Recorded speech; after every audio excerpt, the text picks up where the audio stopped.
नमस्कार. शुभ विवाह या मालिकेच्या येणाऱ्या भागामध्ये जबरदस्त असा ट्विस्ट येणार आहे. तर आपण बघितलं इथे भूमीने आणि आकाशने ठरवल्याप्रमाणे राजा काकांना जामिनावरती आता सोडून घरी घेऊन आणलेलं असतं आणि त्याचबरोबर इथे रागिनीला आता खूप मोठा धक्कासुद्धा दिलेला असतो. तेव्हा इथे रागिनी म्हणते की भूमी आणि आकाश दोघंजण एक टीम आहेत. हे दोघंजण जर एकत्र असतील तर कुणालाही हरवू शकतील. आता माझासुद्धा पापाचा घडा भरत आलेला आहे. आता ज्या पद्धतीने त्या दोघांनी मिळून राजाराम यांना निर्दोष सिद्ध करत घरी घेऊन आलेले आहे, त्याचबरोबर आता मलासुद्धा जेलमध्ये माझी रवानगी करायला मागे पुढे बघणार नाही. जर यांना कळलं की यांच्या बॉम्ब ब्लास्ट प्रकरणामध्ये माझा हात होता आणि माझ्याबरोबर अभिचा हात होता, तर हे दोघंजण मला कधीही माफ करणार नाही. तेव्हा इथे रागिनी म्हणत असते की अभि आणि पौर्णिमा, तुम्ही दोघंजण माझ्याबरोबर राहा. आपण तिघंजण मिळून ह्या दोघांचा काटा काढूया. आणि आता छोटे मोठे डाव करून काही उपयोग होणार नाही आहे. आपल्याला काहीतरी आता मोठा डाव हा खेळावा लागेल. तेव्हा इथे पौर्णिमा म्हणत असते की आई, तुम्ही म्हणाल तसं आपण करूया. तेव्हा रागिनी म्हणत असते की याआधी ही मालमत्ता मी एकटी घेते की काय, म्हणून तुम्ही दोघंजण माझ्यावरती नाराज होता. पण आता ही मालमत्ता जर माझ्याकडे आली असती तर ती माझ्याकडून आपसुकच तुमच्याकडे आली असती. पण आता तुम्ही बघताय ना, ऑफिसमधले सगळे अधिकार माझ्याकडून काढून घेतलेले आहेत आणि माझ्याकडचे सगळे अधिकार आता काढून घेतल्यामुळे आकाश सगळं काही कामकाज बघत असतो. आणि त्याचबरोबर आता घरचा सगळा ताबा भूमीच्या हातामध्ये दिलेला आहे. त्यामुळे आता आपल्याला त्यांच्या दोघांकडून हे सगळं घ्यावं लागेल आणि त्या दोघांना आपण कायमचं आता संपवणार आहोत आणि ही सगळी संपत्ती आपण आपल्या नावावरती करून घ्यायची आहे. जे काही करायचं आहे ते मी करेनच. तुम्ही फक्त दोघंजण माझ्याबरोबर राहा. तेव्हा अभि आणि पौर्णिमा रागिनीला साथ द्यायचं ठरवतात. रागिनी आता मोठा खेळ खेळत असते. ती म्हणते की भूमी आणि आकाश, आत्तापर्यंत तुम्ही खूप डाव मांडले, पण आता हा डाव उधळायची वेळ आलेली आहे आणि तो उधळणार मीच. आणि इथे आता रागिनीने खूप मोठा प्लॅन केलेला असतो. ती म्हणते की आता राजाराम तर घरी आलेले आहेस आणि आता पुन्हा इन्व्हेस्टिगेशन सुरू होईल आणि त्याच्यामध्ये पुरावे शोधत असताना आता सगळेजण माझ्यापर्यंत पोहोचतील आणि आता सगळ्यांची तोंड बंद करायला पुरेसे पैसेसुद्धा नाही आहेत. त्याच्यामुळे मला आता काहीतरी करून या दोघांना कायमचं संपवावं लागेल आणि सगळी संपत्ती माझ्या नावाने करावी लागेल. आणि त्यासाठी आता इथे रागिनी खूप मोठा प्लॅन करते. ती आता अभिला म्हणते की आता 2 तिकीटं बुक कर. तेव्हा इथे आता परदेशातली 2 तिकीटं बुक केलेली असतात आणि तेव्हा इथे आता रागिनीने सांगितल्याप्रमाणे अभिने सुद्धा आता इथे स्वित्झर्लंडची 2 तिकीटं बुक केलेली असतात. आणि आता रागिनी म्हणत असते की भूमी आणि आकाश, तुम्ही दोघंजण आता स्वित्झर्लंडला जायचं आहे. आणि ती म्हणते आणि मी तुम्हाला तिथूनच डायरेक्ट ढगामध्ये पाठवणार आहे. डायरेक्ट तुमचं तिकीट हे असं मी कन्फर्म करणार आहे की तुम्ही पुन्हा इथे कधीच परत येणार नाही. तर इथे रागिनीने भूमी आकाशला संपवण्याचा प्लॅन केलेला असतो. तर इथे आता रागिनी म्हणते की भूमी आकाश, तुम्ही जरा मला भेटायला या, माझ्या रूममध्ये या, माझं महत्त्वाचं तुमच्याकडे काम आहे. तेव्हा भूमी आकाश दोघंजण रागिनीच्या रूममध्ये जातात. रागिनी म्हणत असते की भूमी आकाश, तुम्ही माझ्यासाठी जे काही केले आहेत ना, मी ते मरेपर्यंत विसरणार नाही. तुम्ही राजाराम यांना निर्दोष सिद्ध करत घरी घेऊन आलात आणि माझा नवरा कितीतरी दिवसानंतर आज आपल्या सगळ्यांबरोबर आपल्या घरी आहे. तेव्हा रागिनी म्हणते याच्यापेक्षा मोठा आनंद माझ्यासाठी काय असू शकतो. तेव्हा रागिनी म्हणते की तुम्ही लग्न झाल्यापासून फक्त राजाराम यांना सोडवण्यासाठी प्रयत्न केलेत, या घराची जबाबदारी स्वीकारलीत, तू बिझनेस बघितलास तर भूमीने घर सांभाळलं, मी तुझी परीक्षा घेतली.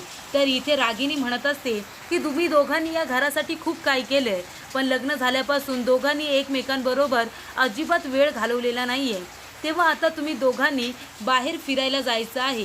आणि तेव्हाच रागिनी आता भूमी आणि आकाशचा काटा काढायचं ठरवते आणि त्यानंतर त्या दोघांचं ॲक्सिडेंट घडवून आणते. आणि ॲक्सिडेंट झाल्यानंतर भूमी आकाश दोघंजण हॉस्पिटलला ॲडमिट होतात.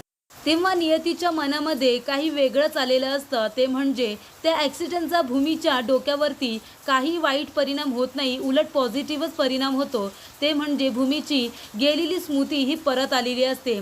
भूमीला सगळं काही आठवत असतं. म्हणजे तिचं नवीन झालेलं लग्न तिला न आठवता 1 वर्षाच्या आधी आकाशचं आणि तिचं झालेलं लग्न तिला आठवायला लागतं आणि भूमी खूपच जास्त खुश होते.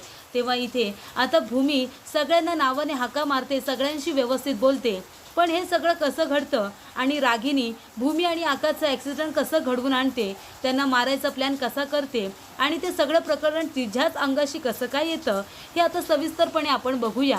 तर इथे आता स्वित्झर्लंडची तिकीटं बुक केलेली असतात. तेव्हा रागिनी भूमी आणि आकाशला म्हणते, तुम्ही दोघं जण आता हनीमूनला जायचं आहे, आता इथली काळजी करायची नाही. राजाराम परत आलेले आहेत, अभिसुद्धा आता परत आलाय आणि अथर्वसुद्धा ऑफिसला जातो आणि मी सुद्धा आहे त्यांना मदत करायला आणि घरचं सांभाळायला पौर्णिमा आणि मानसीसुद्धा आहेत. तुम्ही दोघं जण आता हनीमूनला जा, एकमेकांबरोबर वेळ घालवा. तेव्हा इथे आकाश आणि भूमी दोघेही खुश होतात. भूमी म्हणते की ठीक आहे. तेव्हा आकाश म्हणत असतो की भूमी आता निघायची तयारी कर. दोघेही पॅकिंग वगैरे करतात आणि दुसऱ्या दिवशी जायला सुद्धा निघतात. तेव्हा इथे गाडीमध्ये बसत असताना रागिनी म्हणत असते की गाडी सावकाश चालव आणि दोघेही तिथे पोचल्यानंतर मला फोन करा. तेव्हा भूमी सगळ्यांना बाय वगैरे करून आजीचा आशीर्वाद घेऊन आई योगेश्वरीचा आशीर्वाद घेऊन आता निघालेली असते. तेव्हा इथे रागिनीने रात्रीच खूप मोठा कांड करून ठेवलेला असतो. ते म्हणजे एका मेकॅनिकलला पैसे दिलेले असतात आणि जी गाडी आकाश आणि भूमी दोघं जण घेऊन जात असतात एअरपोर्टला, त्या गाडीचे ब्रेक फेल करून घेतलेले असतात. म्हणजे ज्या पद्धतीने आपल्या भावाचा आणि वहिनीचा काटा काढलेला असतो, त्यांचं ॲक्सिडेंट घडून आणलेलं असतं, अगदी त्याच पद्धतीने रागिनीने आता आकाश आणि भूमीचा सुद्धा काटा काढायचं ठरवलेलं असतं. त्यांना सुद्धा रस्त्यातून बाजूला करण्याचा तिने कट केलेला असतो. तर इथे आता गाडीचं ब्रेक फेल असतात. आकाशला त्याबद्दल काहीही माहिती नसतं. त्यानंतर आकाश आणि भूमी दोघं जण एकमेकांबरोबर आता वेळ घालवत दोघेही छान असं ड्राईव्ह करत जात असतात. त्यानंतर इथे आता ब्रेक हे दाबत असताना दोन्ही ब्रेक फेल झालेले असतात. गाडीचे ब्रेक हे लागत नसतात. तेव्हा इथे आकाशच्या लक्षात येतं की त्याच्या आईवडिलांचं ॲक्सिडेंटसुद्धा असंच झालं होतं. तेव्हा इथे आकाश आता शहाणा होतो आणि जे मोठं ॲक्सिडेंट होणार असतं ते कसं थांबवता येईल यासाठी आकाश आता प्रयत्न करत असतो.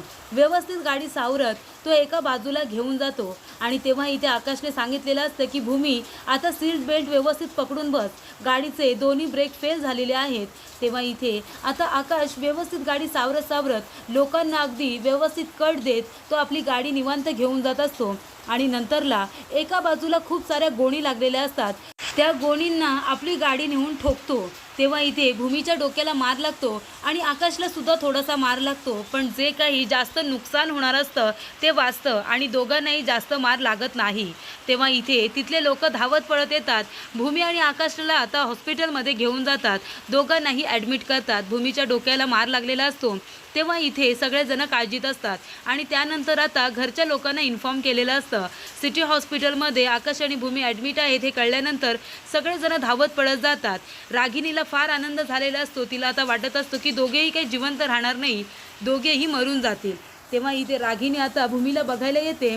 तेव्हा भूमी रागिनीला चांगलाच आवाज देते आणि म्हणते की मला सगळं काही आठवतंय. तेव्हा आकाश भूमीला बघायला आलेला असतो. तेव्हा भूमी म्हणते की आकाश कसा आहेस तू बरा आहेस ना? तेव्हा भूमी म्हणत असते मी कधीपासून हॉस्पिटलमध्ये आहे, तू कधी मला सांगशील का? तेव्हा इथे रागिनी तिला लपून छपून बघत असते. तेव्हा भूमी रागिनीला बघते आणि म्हणते की आत्या असं लपून छपून का बघताय, समोर येऊन बघा ना. तेव्हा इथे रागिनीला आता भूमीचा स्वर खूपच जास्त वेगळा वाटतो. तेव्हा भूमी आकाशला म्हणते की आकाश तुला खूप महत्त्वाची गोष्ट सांगायची आहे आणि ती मी तुला आता लवकरच सांगेन. सगळ्यांबद्दलचं सत्य मला कळलेलं आहे. ते तुला सांगता सांगता बॉम्ब ब्लास्ट प्रकरण घडलं आणि तेव्हा सगळं काही संपलं. पण आता मला सगळं काही नव्यानं आठवतंय आणि ते मी तुला सांगणार आहे, असं आता आकाशला म्हणाल्यानंतर आकाश म्हणतो हो भूमी तू बरी हो आणि मला सगळं सांग. तेव्हा आता भूमी रागिनीला जेलमध्ये टाकण्याची तयारी करत असते.